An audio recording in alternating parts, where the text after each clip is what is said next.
Hello, everyone. Welcome back to another episode of Childhood Confessions.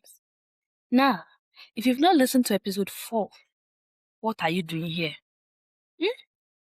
Go back and listen to episode 4, then you come to this one, which is episode 5. Now, the title of this episode is a very funny title, no matter what I did, but it consists of a lot of juicy stories.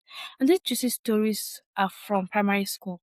Now, I know we all have those things that happen in primary school, but then I would share my own first. You can always share yours with me on social media or in the comments. Yes. So you know how I spoke about how I thought I had figured it out at some point. I thought that if I was quiet, I was invincible, and if I was invincible, I would stay away from trouble. And if I stayed away from trouble, then I would be safe. At least that was my plan. Trust me, it worked on some days, but on other days, it absolutely did not. I must have been around 7 years old, or maybe not even up to 7, maybe like 6. My mom woke up that day and realized I hadn't washed my school uniform from the previous day. So I went to school the previous day, I had gotten my uniform dirty, but I did not wash it. And I had just one uniform. I don't even remember why I didn't wash it though. Maybe I was tired, maybe I forgot, maybe I was just being a child. Normal children, you have to shout before they do stuff. But nobody was monitoring me. Nobody asked if I washed my uniform the day before. So I didn't wash it. And then when my mommy found out in the morning, she was mad. Like she was furious. She said, so if I don't tell you to wash your uniform, you will not wash it. She kept shouting. And I think she even gave me a few slaps. But like, that was the list of what happened that morning. Before I could even properly explain, or even if I had anything to explain, she told me, oh yeah, go and bring the uniform. I brought it, my white shirt, my palmara, my blazer, my skirt, and my socks. And she washed everything. She washed everything that morning. And when she finished washing them, she did not even try to do like thorough squeezing. She did not even try to, let's say, iron it that morning. She just said, take, go and wear them. Wet. Absolutely wet, like dripping wet. Not slightly damp, wet and dripping. And she said I should go to school. At that time, there was no neighbor to follow to school, so I had to walk.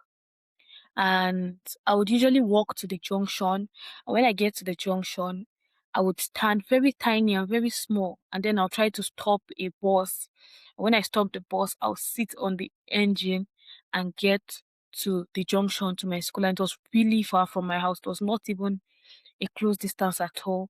I think that time I would usually pay 20 naira for sitting on the engine. If you sat on the seat, you pay 50 naira. But if you sit on the engine, you pay 20 naira. So my mom would usually give me 40 naira. 20 naira for going to school and 20 naira for coming back from school. So that morning, I walked to the main road. Water was literally dripping from my clothes. My socks were soaked. My blazer felt heavy. And it was a very cold morning. If you know Jos, you know that mornings can be really cold, especially that year. It was a really cold morning. So I was shivering, the kind of cold that enters your bones. And as people walked past me, they stopped me. Who are you? Where are you going? Who are your parents? Why are your clothes so wet? I was even hearing some people give sinister comments like, I'm sure she's staying with her auntie or something. Because how will a parent allow their child to go out in this cold with wet clothes and this, that? Strangers were just concerned. They were confused. And I just gave one word answers. This is where I go, and I said school. Yes. No. I did not explain. I was not even crying. I had cried enough at home. So I just kept shivering and walking to the junction. I stopped several buses, but none of them even stopped to carry me because they're like, why is this girl looking funny?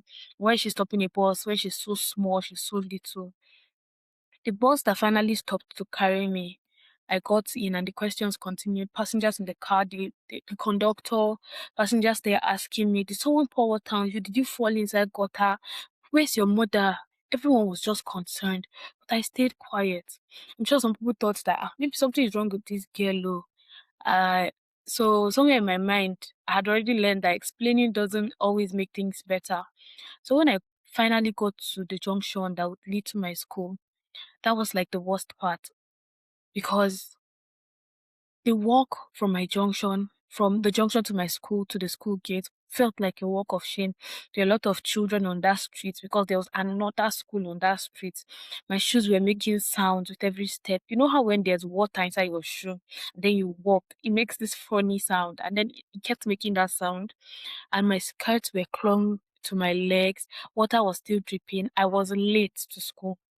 I didn't want to go to school looking like that, but I didn't have a choice. So I walked slowly, as if delaying my steps would somehow delay my feet. But eventually, I reached the gate. All eyes were on me, teachers or students, security guy. More questions came. What happened? Favor. Why are you so wet? Why are you late? And I just sat down quietly. No long explanation, no dramatic reactions. Just one word answer still. I did not cry. My tears had finished at home. I was just 7 years old, 7, and I had already learned how to walk through humiliation without making noise. Now, here's something most people don't know. My primary school was not a regular school. It was an ACE school, and in a regular primary school, maybe if you go late to school, there would be some sort of punishment. By my school, if you come late, it's not your fault, so they don't punish you. They were never allowed. I don't think they were allowed to like flog us or anything. We didn't have the conventional blackboard teaching like most Nigerian primary schools do. Instead, we used something called PACEs. So your promotion to the next class was not based on competing with classmates or coming first, second, or third. They didn't even give those kind of positioning. It was based on how fast you progressed with your paces and books. Teachers attended to us individually. You could choose what subject you wanted to work on at any given time of the day.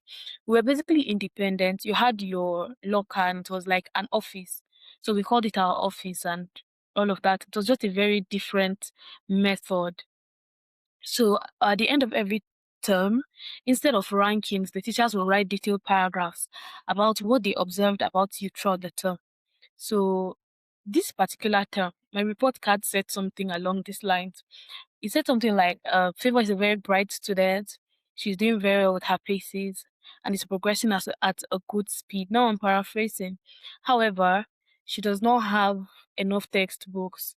She also does not come to school with anything to eat during break periods, which makes her feel left out when others are eating. Please try next time to provide her with the necessary books and some snacks, no matter how small, for her to have during break.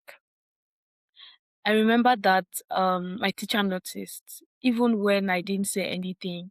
Of course, teachers are like superheroes, they always see. Um, my mom listened. She was doing her best, of course. She listened, and by the next term, she got me the listed books. She also bought a pack of cabin biscuits and a pack of Nutri-C. I don't know if you remember that Nutri-C. It was like the real OG, man.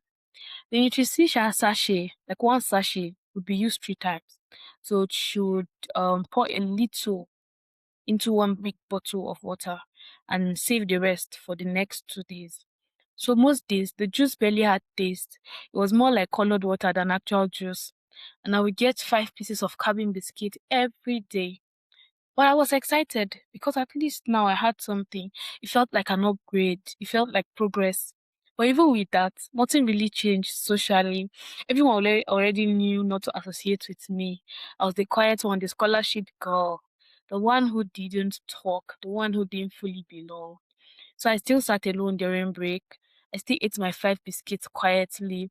I still drank my almost tasteless Nutri-C slowly. Still pretended I was fine. No matter what I did, there was always something. If I didn't have food, I felt ashamed. If I stayed quiet, I was overlooked. And if I spoke, I felt exposed.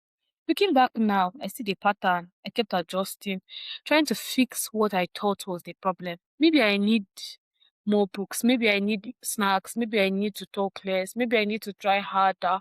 Maybe I need to disappear even. But the truth is, I was just a child trying to survive systems I did not create. And no matter what I did, I could never fully control how people saw me. That uniform morning, those bus rides, those break times, those report cards, they all stitched something into me. They taught me to endure quietly. They taught me to accept small upgrades as enough. They taught me to shrink my needs. They taught me that embarrassment is something you walk through alone.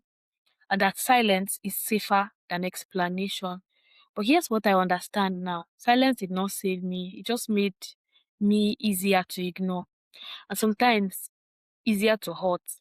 No matter what I did, I was still just a little girl trying to feel safe. Sometimes I sit and think about that little girl 7 years ago, walking to school in wet clothes, holding 5 biscuits like they were luxury, drinking colored water and calling it juice, sitting alone at break time, like it didn't matter. She really thought if she just behaved well enough, if she just stayed quiet enough, if she just tried hard enough, everything would finally stop. The shouting, the shame, the stare, the feeling of not belonging. But no matter what she did, life still found her. And the saddest part is not even what happened, is that she thought she deserved it. She thought mistakes deserved punishment. She thought silence was strength. She thought having little meant she should want little. And she thought being invisible was the fastest way to exit, and nobody told her. Nobody told her you're not the problem. Nobody told her that being a child is allowed, that forgetting is allowed, that needing is allowed, that wanting more is allowed. So she shrank and she kept shrinking until one day she became so small inside herself that even when nothing was happening, she was still bracing for impact. Like she was always expecting, okay, something will soon happen. Even if it's good now. No, it's not supposed to be good. Why is it good? I was never trying to be difficult, truly. I was just trying to be safe. And maybe, just maybe, it was never supposed to be that hard for a child. Thank you for listening, Jare. Let me not talk too much. I've spoken too much. I've done too much rambling. Yeah. But I love you guys. That's why I do all that I do. Yeah. Thank you so much for sticking with me till the end. If this episode touched something in you, I will always say this: be gentle with yourself. If you've gone through maybe a similar situation and it just brings back those memories, be gentle with yourself. I would always say follow Childhood Confessions. We are on Facebook, we're on Instagram, we're on TikTok, and we have a YouTube channel. If you want to get all this steamy, juicy, evil videos, go and check it too. Subscribe, share, like, follow. Yes, do just that. Then you get all the all the first gist. I'm going to be dropping a link to my anonymous, yes, where you can share your childhood stories without anybody knowing who you are. I'll just come and then I'll share it on the podcast. And yes, you can get your story out there. You do not need to show your face. Me, I've decided to show my face on your behalf. Yes, I would help you. So just I'll drop it. The link would be on Instagram. It would be in the um description, in the bio. Just check everywhere. Any child confessions place that you see on whatever app, check it and then you'd see the link. New episodes will not drop on Wednesday morning, no, not Saturday again. I'm so sorry for the change, but like a lot has been happening. Every Wednesday morning, expect new episodes. Now, this is Childhood Confessions, and as I will always say, peace out, guys.